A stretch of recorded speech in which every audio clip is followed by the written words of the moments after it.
All right, here's the next problem. It says, what is the volume of a sphere with a radius of 6.25 inches? And it refers us to a figure. So it does give us the figure for the volume of a sphere, so that's something that's more likely doesn't need to get memorized. But, so we look at our formula. So it does look a little confusing. It says 1/6 pi d cubed. So it looks really more like this. When I write it out on paper, it makes it look a little easier to see. But perfect. So the thing that we need to understand here is this d stands for the diameter, but what's given is the radius. So if you don't remember from a while back, we have a radius is the point from the center of a circle out to any edge. So the radius here is the same as the radius here, is the same as the radius here, is the same as the radius here. The diameter is from one edge of the circle to the other edge of the circle, and it goes through the direct center of the circle. The diameter is 2 radiuses.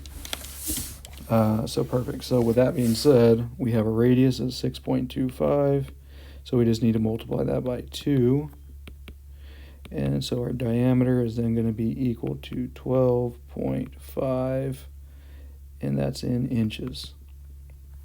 All right, so we're going to plug it into our calculator. Again, I'm using the TI 36X Pro. Whenever I plug that in, I'm going to hit the fraction button that's above number 7. What's going to happen is I'll get this will come onto the screen. So it starts default on the top, so I'm going to put a 1. I'm going to use the down arrow key, put in a 6. So I'm not out of this fraction until I hit over, so I'm going to hit the over button, the right arrow button, and then I'm going to hit multiply times, and then I'm going to hit pi. Pi is directly above a button that has our exponent button that we're about to use in a second. It's directly above that, and then hit pi, then I hit multiply, and then I'm going to put in my diameter, which is 12.5, and I need to raise it to the 3rd power. So to do that, I'm going to hit the button that's right below pi, the button that looks like this, and it's going to be an empty box. I need to put whatever exponent it is I want up there. In this case, I want a 3.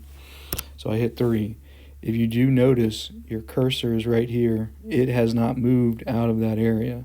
So if there was more numbers I needed to type in for a different problem, I need to make sure that I hit the over button and get out from the exponent.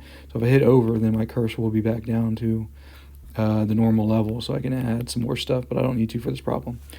All right, perfect. So put all that in, hit the calculator, let it do its thing, and hit enter, and it comes out to be 0.653859, and this is going to be cubic, so it's going to be inches cubed, and I can go ahead and just round this to 2 decimal places, but I'd also just need to look at the answer choices of what it told me, what type of answer it wanted in.